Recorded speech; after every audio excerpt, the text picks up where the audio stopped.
दोस्तों नमस्कार, एक बार फिर से स्वागत है आपका हमारे चैनल पर। आज हम लेकर आ गए हैं महाराष्ट्र विधानसभा चुनाव का सबसे ताजा एवं प्रेस ओपिनियन पोल। आज की इस वीडियो में जानेंगे कि आखिर महाराष्ट्र विधानसभा चुनाव 2024 में किस पार्टी की बनने वाली है सरकार। बता दें कि महाराष्ट्र में कुछ समय पहले ही तख्ता पलट हुआ है। बता दें दोस्तों, यहाँ पर एनडीए की सरकार बन गई है। यहाँ पर एकनाथ शिंदे मुख्यमंत्री पद पर विराजमान है। तो माना जा रहा है अब की साल इसी साल होने जा रहे 2024 में महाराष्ट्र विधानसभा चुनाव में उद्धव ठाकरे एकनाथ शिंदे को बड़ा झटका देने की तैयारी कर रहे हैं। जी हां दोस्तों, सूत्रों की तरफ से कयास लगाए जा रहे हैं कि महाराष्ट्र में अब की बार एमवीए की सरकार बनने जा रही है। तो वाकई में इन दावों में कितना है दम, जान लेते हैं ओपिनियन पोल के माध्यम से। जी हां दोस्तों, बिना समय गंवाए इस वीडियो को शुरू करते हैं। महाराष्ट्र का सबसे पहला जिला निकल गया था अहिल्यानगर। यहाँ पर विधानसभा की सीटें 12 है। इन 12 सीटों की बात करें तो 6 सीटों पर एनडीए की जीत हो सकती है। तो वहीं कांग्रेस की बात करें तो कांग्रेस के खाते में 4 सीटें जा सकती है। वहीं बात आगे एमएनएस की करें तो एमएनएस 2 सीटें जीत सकती है। वहीं बात आगे अन्य पार्टियों की करें तो खाता खुलना मुश्किल माना जा रहा है अहिल्यानगर से। जी हाँ दोस्तों, इसी के साथ अगले जिले की बात करें तो अगला जिला निकल गया था अकोला। यहाँ पर विधानसभा की सीटें 5 है। इन 5 सीटों की बात करें तो 3 सीटें बीजेपी खाते में जाती हुई नजर आ रही है। वहीं बात आगे कांग्रेस पार्टी की करे तो कांग्रेस पार्टी के खाते में 1 सीट जाती हुई नजर आ रही है। वहीं बात आगे एमएनएस की करे तो एमएनएस के खाते में 1 सीट जाती हुई नजर आ रही है। वहीं बात आगे अन्य पार्टियों की करे तो खाता खोलना मुश्किल माना जा रहा है अकोला से। जी हाँ दोस्तों, इसी के साथ अगले क्षेत्र की बात करें तो अगला क्षेत्र निकल गया था अमरावती। यहाँ पर विधानसभा की सीटें 8 है। इन 8 सीटों की बात करें तो 6 सीटें बीजेपी खाते में जाती हुई नजर आ रही है। वहीं बात आगे कांग्रेस की करे तो कांग्रेस के खाते में 2 सीटें जाती हुई नजर आ रही है। वहीं बात आगे एमएनएस और अन्य पार्टियों की करे तो खाता खोलना मुश्किल माना जा रहा है अमरावती से। जी हाँ दोस्तों, अगले क्षेत्र की बात करें तो अगला क्षेत्र निकल गया था छत्रपति संभाजी नगर। यहाँ पर विधानसभा की सीटें 9 है। इन 9 सीटों की बात करें तो बीजेपी के खाते में 5 सीटें जाती हुई नजर आ रही है। वहीं बात आगे कांग्रेस पार्टी की करे तो कांग्रेस पार्टी के खाते में 3 सीटें जाती हुई नजर आ रही है। वहीं बात आगे एमएनएस की करे तो एमएनएस के खाते में 1 सीट जाती हुई नजर आ रही है। अन्य पार्टियों का खाता खोलना मुश्किल माना जा रहा है छत्रपति संभाजी नगर से। जी हाँ दोस्तों, अगले क्षेत्र की बात करें तो अगला क्षेत्र निकल गया था बीड़। यहाँ पर विधानसभा की सीटें 6 है। इन 6 सीटों की बात करें तो 5 सीट बीजेपी के खाते में जाती हुई नजर आ रही है। वहीं बात आगे कांग्रेस पार्टी की करे तो कांग्रेस पार्टी के खाते में 1 सीट जाती हुई नजर आ रही है। वहीं बात आगे एमएनएस की करे तो एमएनएस के खाते में 0 सीटें जाती हुई नजर आ रही है। वहीं बात आगे अन्य पार्टियों की करे तो खाता खोलना मुश्किल माना जा रहा है बीड़ जिले से। जबकि दोस्तों इसी के साथ अगले जिले की बात करें तो अगला जिला निकल गया था भंडारा। यहाँ पर विधानसभा की सीटें 3 हैं। इन 3 सीटों की बात करें तो 2 सीट बीजेपी खाते में जाती हुई नजर आ रही है। 1 सीट कांग्रेस के खाते में जाती हुई नजर आ रही है। वहीं बात आगे एमएनएस और अन्य पार्टियों की करे तो खाता खोलना मुश्किल माना जा रहा है भंडारा से। जी हाँ दोस्तों, इसी के साथ अगले जिले की बात करें तो अगला जिला निकल गया था बुल्ढाना। यहाँ पर विधानसभा की सीटें 7 है। इन 7 सीटों की बात करें तो 5 सीटें भारतीय जनता पार्टी के खाते में जाती हुई नजर आ रही है। वहीं बात आगे कांग्रेस पार्टी की करे तो कांग्रेस पार्टी के खाते में 2 सीटें जाती हुई नजर आ रही है। अन्य पार्टियों का खाता खोलना मुश्किल माना जा रहा है बुल्ढाना से। जी हाँ दोस्तों, अगले क्षेत्र की बात करें तो अगला क्षेत्र निकल गया था चंद्रपुर। यहाँ पर विधानसभा की सीटें 6 हैं। इन 6 सीटों की बात करें तो 3 सीटें बीजेपी के खाते में जाती हुई नजर आ रही है। 3 सीटें कांग्रेस के खाते में जाती हुई नजर आ रही है। एमएनएस और अन्य पार्टियों का खाता खुलना मुश्किल माना जा रहा है चंद्रपुर से। जी हाँ दोस्तों, अगले क्षेत्र निकल गया था धुले। यहाँ पर विधानसभा की सीटें 5 है। इन 5 सीटों की बात करें तो 2 सीटें बीजेपी के खाते में जाती हुई नजर आ रही है। वहीं बात आगे कांग्रेस पार्टी की करे तो कांग्रेस पार्टी के खाते में 3 सीटें जाती हुई नजर आ रही है। एमएनएस और अन्य पार्टियों की बात करें तो खाता खोलना मुश्किल माना जा रहा है धुले से। वहीं दोस्तों अगला क्षेत्र निकल गया था गढ़चिरौली। यहाँ पर विधानसभा की सीटें 3 हैं। इन 3 सीटों की बात करें तो ये 3 के 3 सीटें कांग्रेस खाते में जाती हुई नजर आ रही है। बीजेपी एमएनएस अन्य पार्टियों का खाता खुलना मुश्किल माना जा रहा है गढ़चिरौली से। जी हाँ दोस्तों, इसी के साथ अगले क्षेत्र निकल गया था गोदिया। यहाँ पर विधानसभा की सीटें 4 हैं। इन 4 सीटों की बात करें तो ये 4 की 4 सीटें कांग्रेस के खाते में जाती हुई नजर आ रही है। बीजेपी एमएनएस अन्य पार्टियों का खाता खुलना मुश्किल माना जा रहा है गोदिया से। जी हाँ दोस्तों, इसी के साथ अगला क्षेत्र निकल गया था हिंगोली। यहाँ पर विधानसभा की सीटें 3 हैं। इन 3 सीटों की बात करें तो 1 सीट बीजेपी के खाते में जाती हुई नजर आ रही है। 2 सीट कांग्रेस के खाते में जाती हुई नजर आ रही है। बात आगे एमएनएस और अन्य पार्टियों करे तो खाता खुलना मुश्किल माना जा रहा है हिंगोली से। जी हाँ दोस्तों, इसी के साथ अगला क्षेत्र निकल गया था जलगांव। यहाँ पर विधानसभा की सीटें 11 हैं। इन 11 सीटों की बात करें तो 6 सीटें बीजेपी के खाते में जाती हुई नजर आ रही है। वहीं बात आगे कांग्रेस पार्टी की करे तो कांग्रेस पार्टी के खाते में 3 सीटें जाती हुई नजर आ रही है। एमएनएस की बात करें तो एमएनएस के खाते में 2 सीटें जाती हुई नजर आ रही है। बात आगे अन्य पार्टियों की करे तो खाता खुलना मुश्किल माना जा रहा है जलगांव से।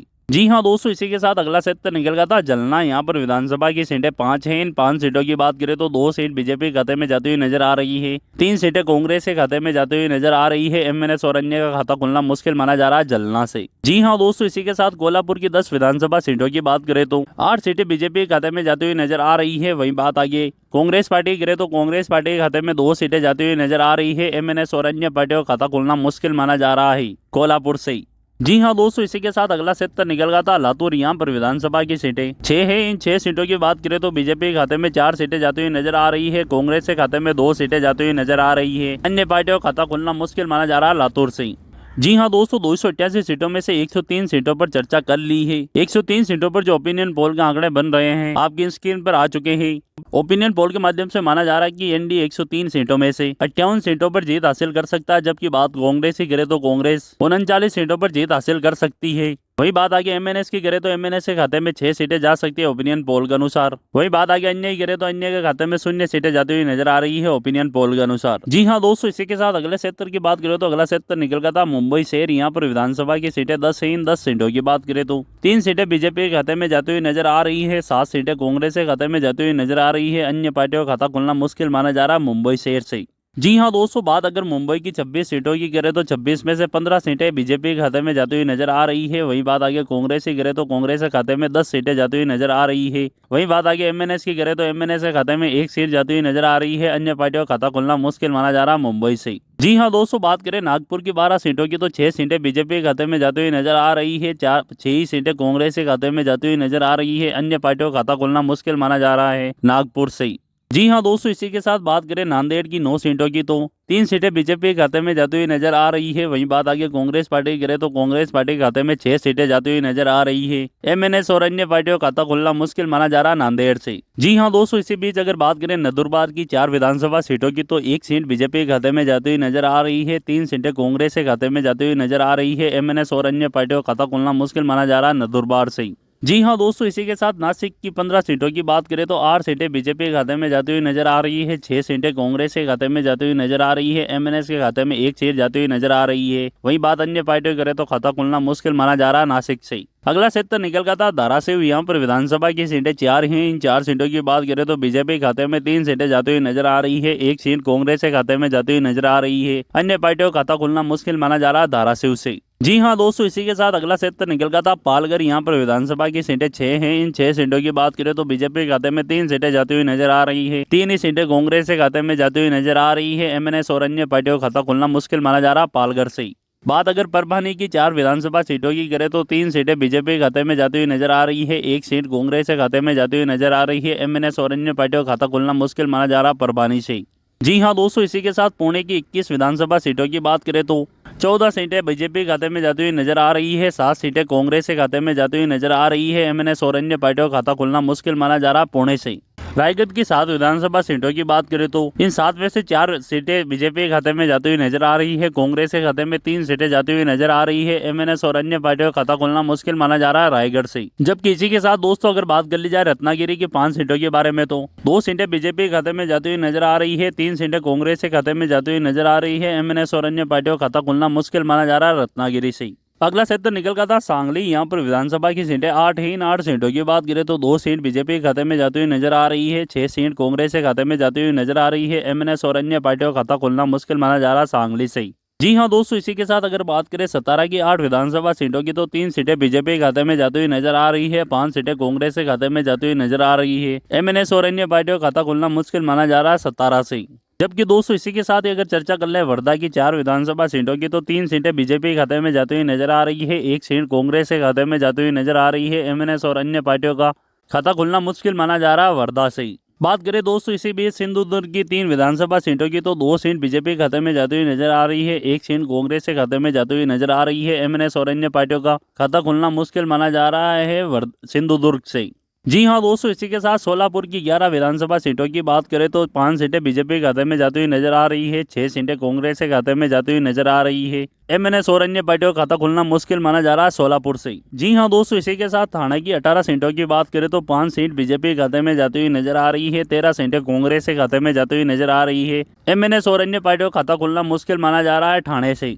जबकि दोस्तों इसी के साथ वाशिम की 3 विधानसभा सीटों की बात करें तो 3 के 3 सीटें बीजेपी के खाते में जाती हुई नजर आ रही है, कांग्रेस एमएनएस और अन्य पार्टियों का खाता खुलना मुश्किल माना जा रहा है वाशिम से। जी हाँ दोस्तों, इसी के साथ लाइट क्षेत्र निकल गया था यवतमाल। यहाँ पर विधानसभा की सीटें 7 हैं। इन 7 सीटों की बात करें तो 5 सीटें बीजेपी के खाते में जाती हुई नजर आ रही है, 2 सीटें कांग्रेस के खाते में जाती हुई नजर आ रही है। एमएनएस और अन्य पार्टियों का खाता खुलना मुश्किल माना जा रहा है यवतमाल से। कुल मिलाकर 288 सीटें हैं। महाराष्ट्र में सरकार बनाने के लिए किसी भी पार्टी को 145 सीटों की आवश्यकता होती है। जो भी पार्टी महाराष्ट्र में 145 सीटें जीतेगी उस पार्टी की सरकार बनेगी। माना जा रहा है अब की बार इसी साल 2024 में होने वाले विधानसभा चुनाव में एक बार फिर से एनडीए की सरकार बन सकती है, जबकि महाविकास आघाड़ी का वोट बैंक भी लगातार बढ़ता हुआ नजर आ रहा है। जैसे जैसे चुनावी तारीखें नजदीक आएगी वैसे वैसे समीकरण और भी अलग बनेंगे और नए समीकरण टूटेंगे, नए समीकरण जुड़ेंगे। इन सब पर दोस्तों आपको क्या लगता है, आखिर महाराष्ट्र में किस पार्टी की बनेगी सरकार 2024 विधानसभा चुनाव में? क्या एक बार फिर से एकनाथ शिंदे बनेंगे मुख्यमंत्री या फिर उद्धव ठाकरे संभालेंगे कमान? नीचे कमेंट बॉक्स में हमें अपनी राय जरूर दें। आपको क्या लगता है? साथ ही अभी तक आपने इस वीडियो को लाइक नहीं किया तो लाइक कर दे, चैनल को सब्सक्राइब कर ले। वीडियो पूरा देखने के लिए धन्यवाद।